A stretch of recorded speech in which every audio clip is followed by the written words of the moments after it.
What's going on? What's going on? Shalom, everybody. What's going on with you? What is going on? What's going on? What's going on, everybody? Not going to be on here long. Just want to jump in and talk about this whole thing. I've been wanting to talk about it for a little minute, but just didn't have the opportunity to jump on and whatnot. But I kind of want to deal with it just a little bit. You know, there's been a lot of people. Let me give brothers and sisters a chance to jump on. Shalom to everybody. What's going on? What's going on? What's going on? I hope everybody doing well. Hope everybody's doing well. Shalom to everybody. Shalom, shalom. Shalom to everybody. Thank y'all for tuning in.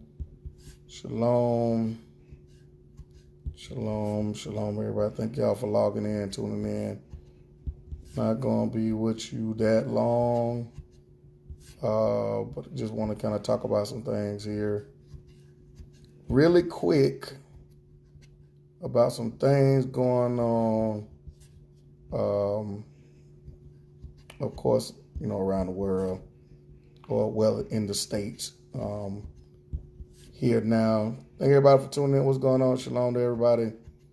Peace and many blessings to you all. Thank you all for jumping in, tuning in. Again, won't be on here long. Just want to look at something real quick and get off. Just want to look at something really quick and get off.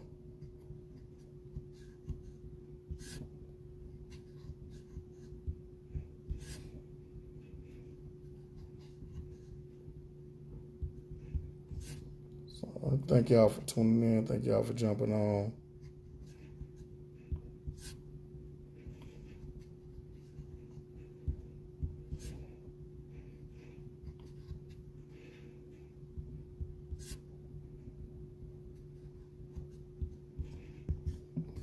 All right, what's going on? What it do, family? Shalom to everybody.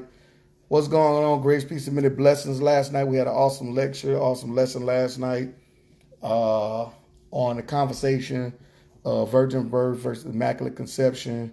Went into that. Really broke that down. We had a lecture last night, which was awesome. And so on today, I kind of want to talk about this. What's going on, Brother JaVale? Shalom, everybody. Thank y'all for tuning in. Shalom, Brother Terry. Shalom, Brother Jamil Jackson. Brother Chris Hayes. Brother Tiger Lowe. Shalom, Deacon Riddick. Shalom, Sister Naomi. Everybody that's tuning in, logging in, shalom to you. So just kind of wanted to like, I'm not going to be able to just like really go in like that, but I just really want to kind of like, you know, just point some, you know, throw a little couple jabs here and there about this subject. Well, I'm preparing to go. I know my wife, who was talking about, somebody asked her about the Bible Museum in D.C., so we're going to be planning on going up there to check out the Bible Museum and whatnot, to really get some, just check it out for ourselves. You know, that's a part of our culture and our history of being able to get information regarding the scriptures and whatnot. And so we'll be planning to make a trip up to D.C., up in that area, to go to the Bible Museum, to really check things out, get some intel or whatnot, shall I say, and bring y'all back some info, or maybe even possibly go live from the Bible Museum. But I want to kind of talk about what's going on, Brother Rick, Shalom. Just want to kind of talk about it. And what I'll do is I'm going to get into play 2 short videos, and then I'm going to come back with some commentary. All right. So let's look at this right here. All right. So we got it right here on YouTube. So we'll check it out, see what it's talking about. And then we're going to go from there. One of DC's newest attractions, the Museum of the Bible, recently opened an exhibit about a surprising and lesser-known artifact from the 1800s called the Slave Bible. The Slave Bible is different than other Bibles. The Selected Bible was removing portions, some portions, especially those that would tend to inspire this sense of liberation, maybe this sense of resistance, and they were including the sections that would reinforce this slave system that the British Empire depended upon. This Slave Bible omits 90% of the Old Testament and nearly half of the New Testament. The Slave Bible does not include the Exodus from Egypt, that whole movement, as it says, Moses says to Pharaoh, "Let my people go." That whole section is not there. But stories about slavery, like this one about Joseph's brothers selling him to the Ishmaelites, remain. The Bible comes from Fisk University's collection and is currently on loan to the museum, where it has become one of the biggest attractions. The object and single artifact in the museum that has attracted the most attention, both on site as well as in social media, has been the Slave Bible. New exhibits like the Slave Bible are intended to broaden the appeal of the museum. The museum is also home to some nearly 4,000-year-old Canaanite pottery and artifacts from Jerusalem. Many experiences are tailored to families, including this theater that tells Bible stories in an immersive way. And all are coming to him. The Slave Bible is only one part of the continuing growth of this 6-story museum, just a few blocks from the National Mall. Brock Hall reporting.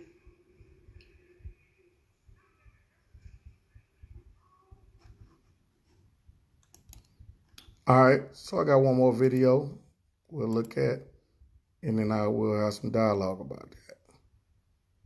Benefits: plant-based protein, low sodium. Inside Washington's Museum of the Bible, a single volume that is like no other. It's obvious that the God of the Bible is a God of love, but then why does he endorse slavery and slave beating?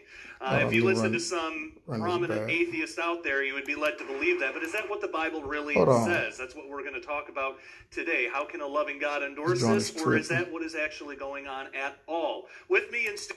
All right, let's go back. This joint was tripping. Let me get the video.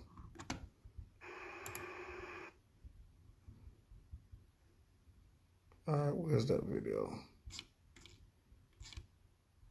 Okay.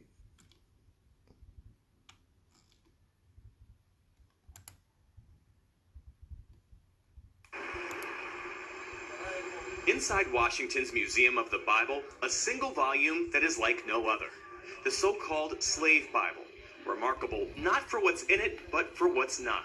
So about 90% of the Old Testament's been removed, and about 50% of the New Testament's been removed. To put it another way, a normal King James Version has 1,189 chapters in it. The Slave Bible has only 232. Missing are chapters and verses that might have encouraged uprisings. Stop right here. This is what I want to say.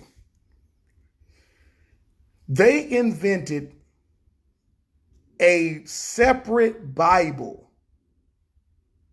from the original Bible that was already in existence during slavery.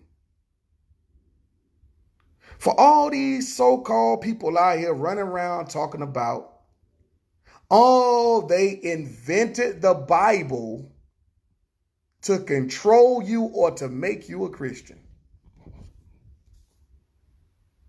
First of all, let's get some understanding. There was a whole lot of slave masters that didn't even believe in God. Many of the slave masters were atheists.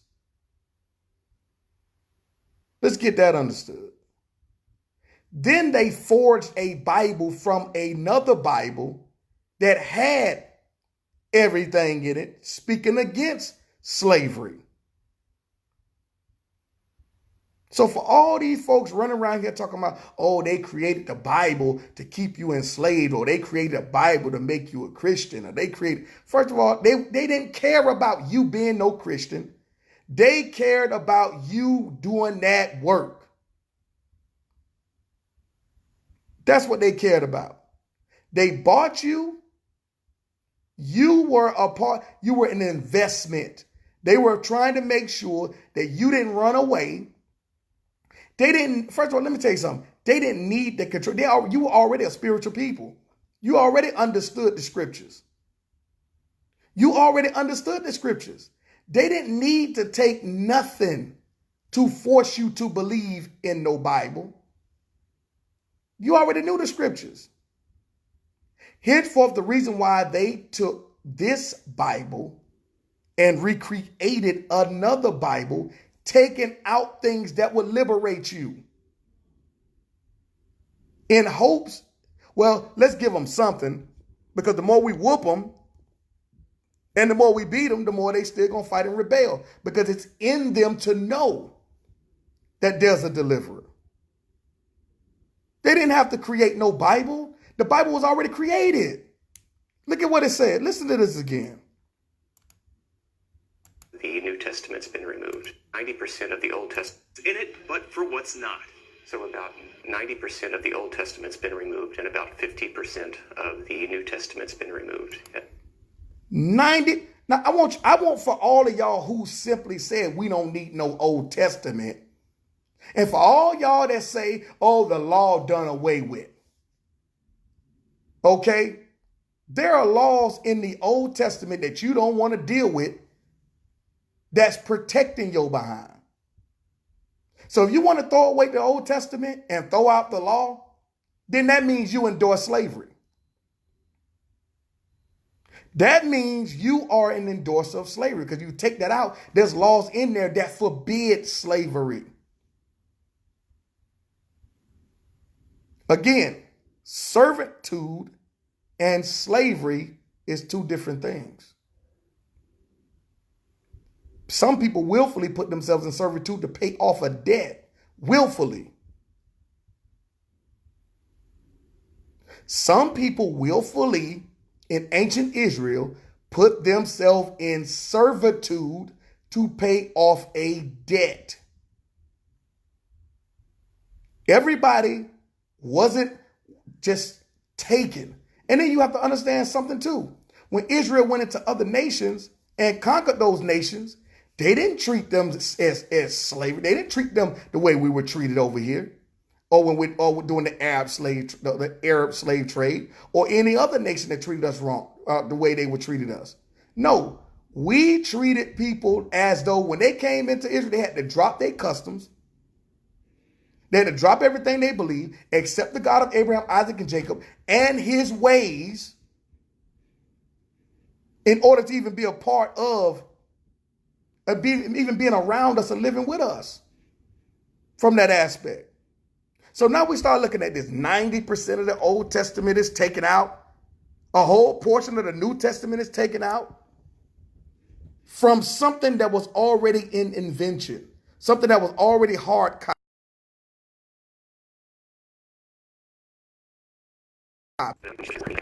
The slave Bible has only 232. Missing are chapters and verses that might have encouraged uprisings. Book of Exodus, redacted. No story of Moses demanding Pharaoh, let my people go. Gone is Galatians, and the verse, there is neither bond nor free. They took Paul out. They took some of Paul out. For ye are all one in Christ Jesus. And no Jeremiah. Woe unto him that useth his neighbor's service without wages. What they've left in are verses such as Ephesians 6:5, which is the famous verse, slaves, be obedient to your master. So they took out from what was already implemented. Why? Because the slaves knew the scriptures. Let me tell y'all something. We had what was called an oral tradition, as well as a written tradition. It was understood, just in case, if you didn't have the written tradition, you would still be able to continue the tradition and the history orally, because no one can take the oral from you. They can't change the oral from you unless you write it down. So when we start looking at this, They didn't use no Bible to force you to be a Christian. They didn't use no Bible to enslave you. It was already implemented. They just took what was already written. They took what was already written and made a copy of that. For all these Kemetic brothers running around here and all these other brothers running. Oh, the only reason why you accept that Bible is because they forced it on you. They taught you. Then they set up and said, oh, well, you know what? They gave this to you so you could be a good slave. Well, first of all, let's get something understood. It was against the law to be educated. So why are they going to invent something, create something, but tell you can't read it? If they caught you reading, you could get killed. If they caught you reading, you could get killed.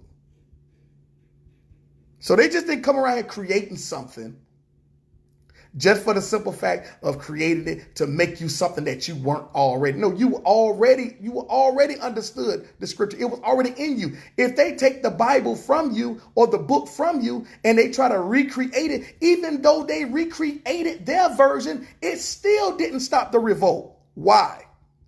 Because you can't take what's already in me. You can't take what's already in me. No matter what you try to do to me, no matter how many times you feed me to alligators, no matter how many times you pull me apart by cherries, no matter how much rewritten literature you give me, it's in me. It's in my spirit, man.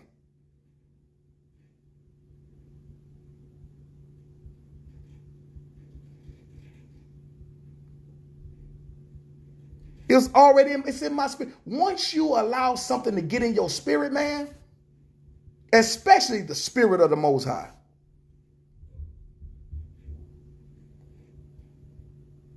this is why the oral tradition was very important as well as the written. Because if people try to rewrite it,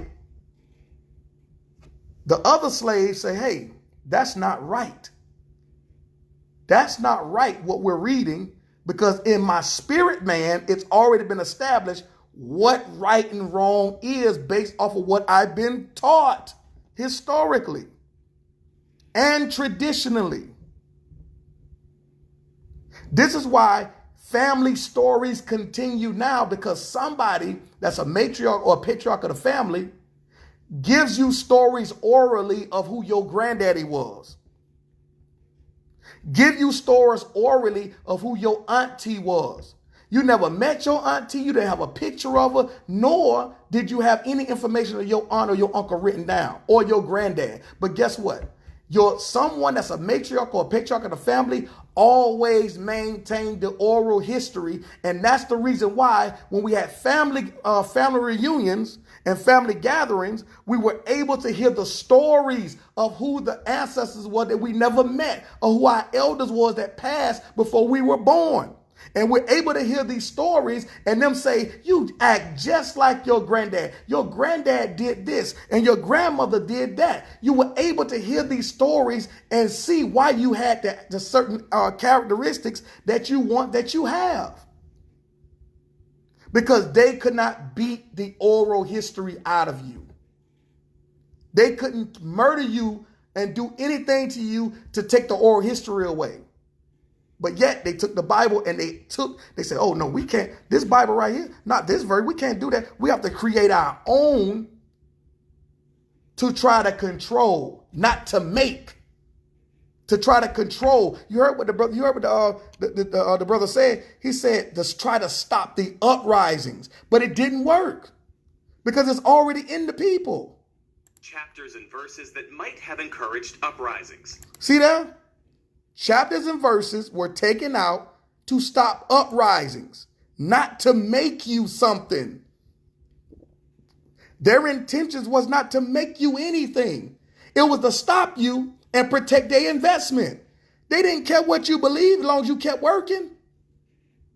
So they were using different tactics to protect their investment, because one slave was a lot of money.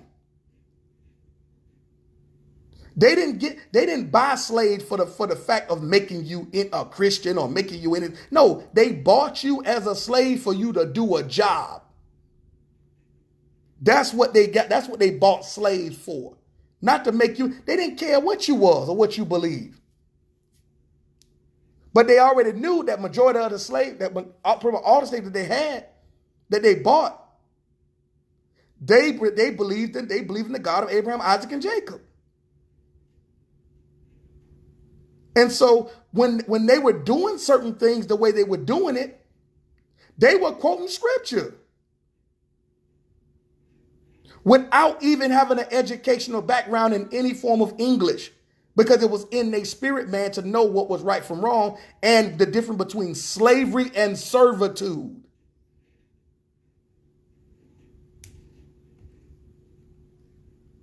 Nine chapters in it. The slave Bible has only 232. Missing are chapters and verses that might have encouraged uprisings. Book of Exodus, redacted. No story of Moses demanding Pharaoh, let my people go. See? We have to take that out because they underestimated our oral understanding. They underestimated our spirit man. Okay, cool. You want to take the Bible? You could have banned all the Bibles. That still wasn't going to take the word of the Most High out of our spirit.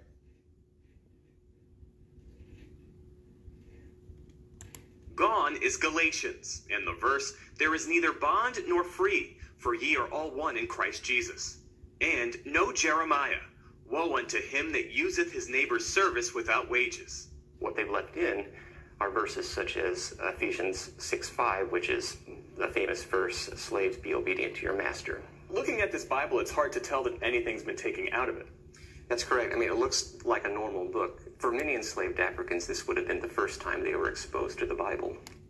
Think about this. Listen to what it says. So they were banking on, okay, they have children. We can go ahead and try to manipulate the children into being obedient to us, not for religious sake, but to be obedient to us to keep working. I want all of y'all to understand this.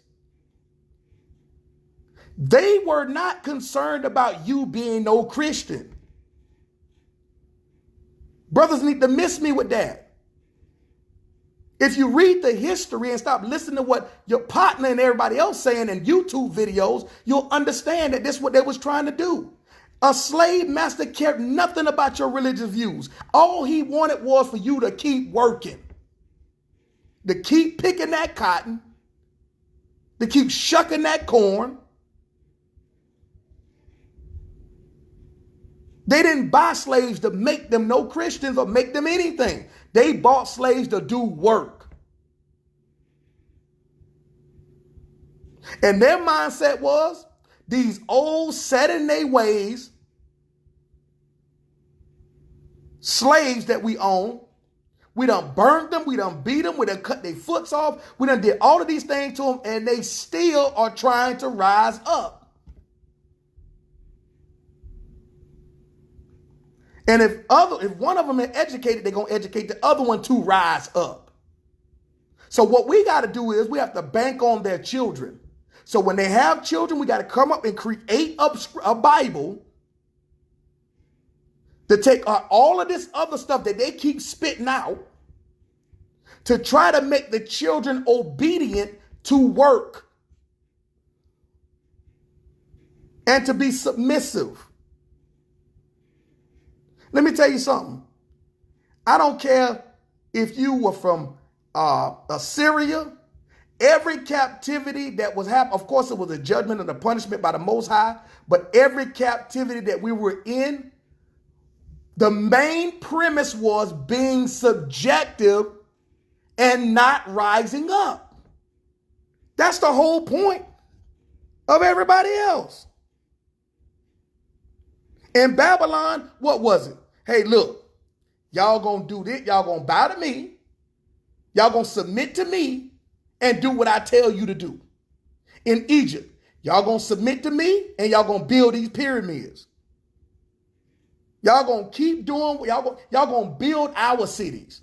When you came to America, what happened? You gonna do this and we gonna put this in place. So just in case you wanna read your little book Okay, cool. We don't care about you reading your little book. But what we're going to do, we're going to make our own version of your little book so it don't encourage uprising so you can keep building and making money for us.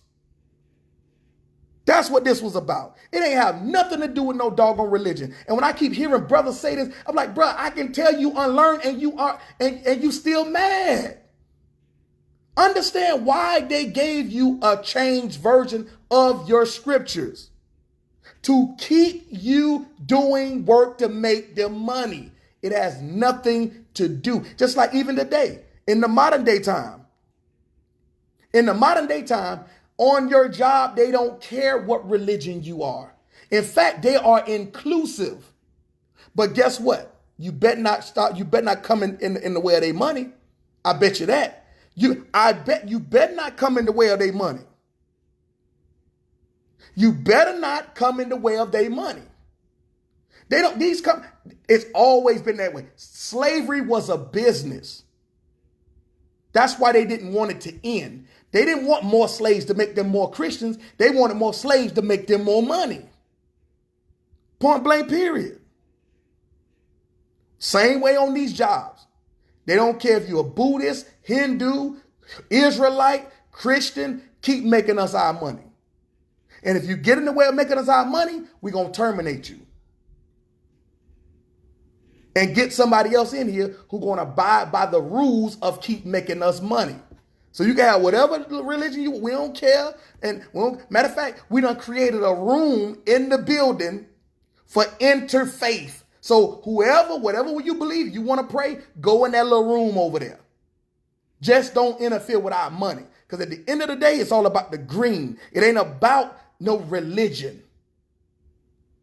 And that's the reason why they came up with their own version, to make sure when the children came out, that the children don't act like the parents and keep trying to rebel. Because the more they rebel, the more that's affecting my bottom line. And my bottom line is that dollar.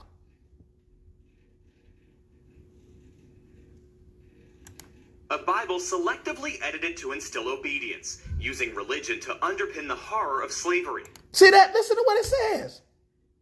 Listen to what it says. Let's go back. Listen to what they're saying. They're going to tell you what slavery was about.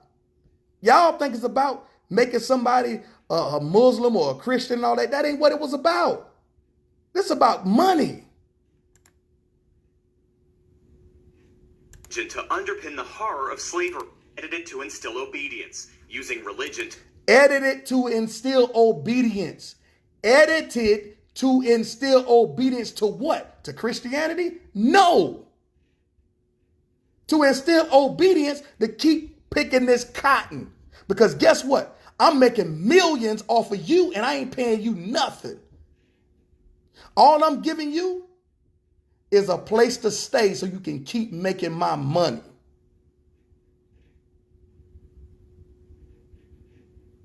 Folks better wake up and realize what time it is and stop trying to use other things as a crutch.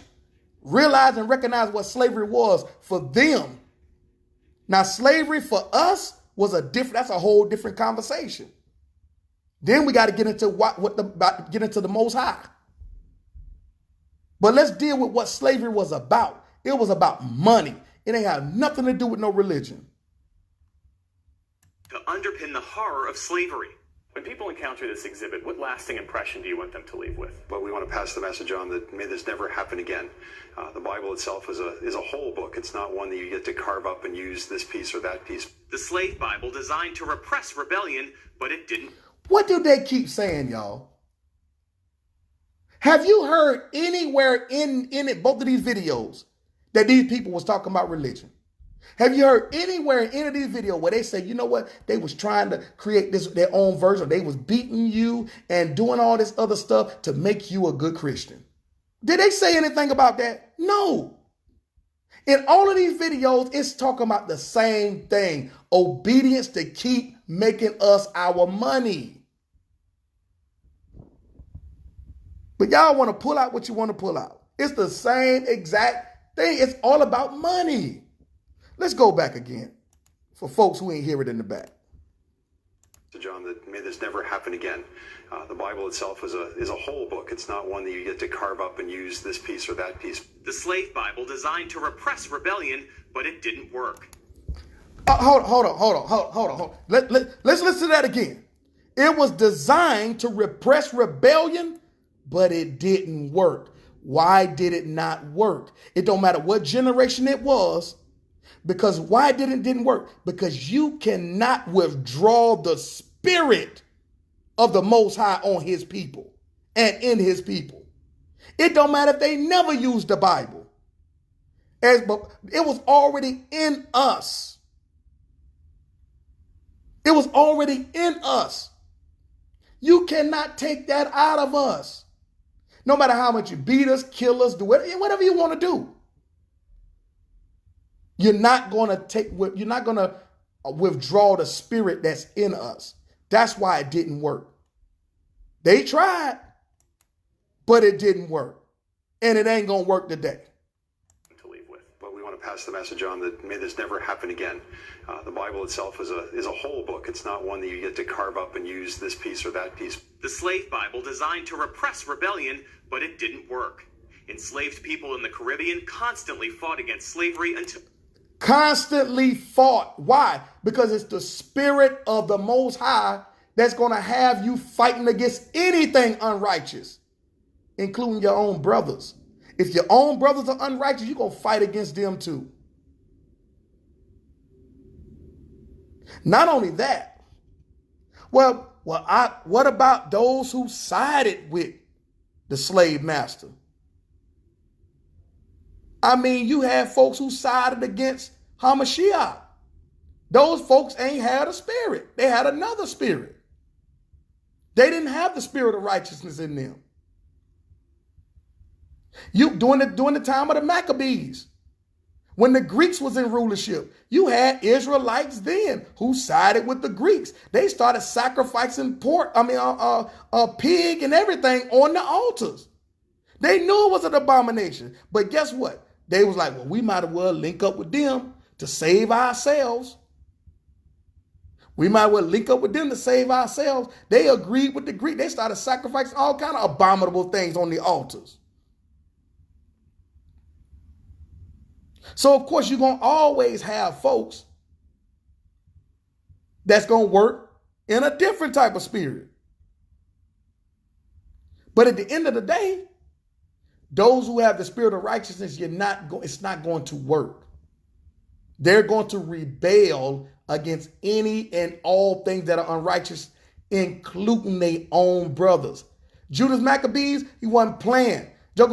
Listen, some of them priests tried to sacrifice a pig on the altar. Man, he killed them dudes, man. It was folks that was getting put to death for trying to desecrate the altar of the Most High. It wasn't playing with them. Emancipation. I think it's very relevant to understand our history, not just American history, but our African American history, our roots, and how we got to this point. A dark chapter in the history of the good book. Jeff Bennett, NBC News, Washington. Hey, NBC News fans, thanks for... Like, come on, man. At the end of the day, look, y'all. We got to understand this thing, man. We got to really understand this thing, man, and really come into really what it is, man. And teach the truth, man, okay? Stop listening to these folks running around here telling y'all all these lies, all right? Stop listening to these folks trying to make slavery out of a religious thing and have y'all around here mad for nothing. It ain't had nothing to do with what they telling y'all, man. Do the research yourself. I hear all the time people, that's the reason why we got this Christianity. That's the reason why we got these Christians, because the slave master made you a Christian. Man, no slave master was atheists. Slave masters, half of the folks ain't care nothing about no religion. Let me tell you something. A person who don't have the spirit of the Most High and all about that money, they don't care what religion you is. And especially if you're an investment, they trying to protect their investment. And yes, this ain't no defending no Christian. Christianity got flaws to all the wicked stuff that's going on, but it's wicked stuff in Israel too. And at the end of the day, we got to tell the truth and let the truth be what it is. Them slave masters didn't care. They would use any and everything they could to keep you suppressed, to keep working. Keep working. Keep working. Now, when you start dealing with the Arab slave trade, a lot of the Arab slave trade, yes, a lot of it was going, Muhammad was going down there forcing some of them to accept Islam or die or accept Islam or be put in slavery. And some folks were like, hold on. I would rather go embrace Islam than to be put in slavery, than to be sold or put to death. Period.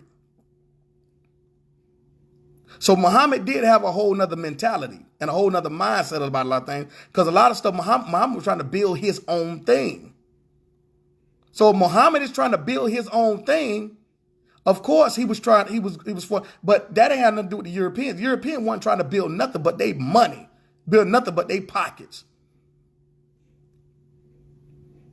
They were trying to build nothing but their pockets.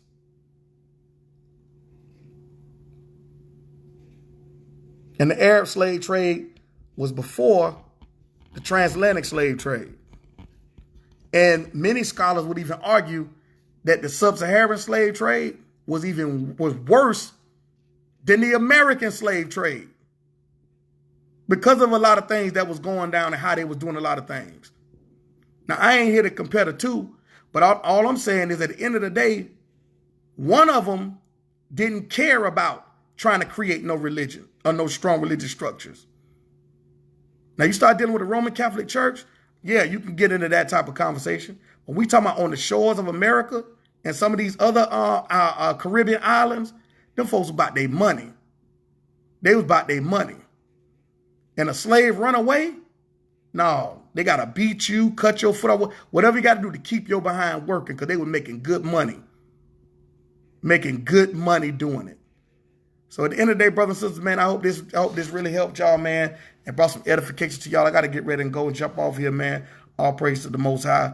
I'll holler at y'all later, all right? Shalom.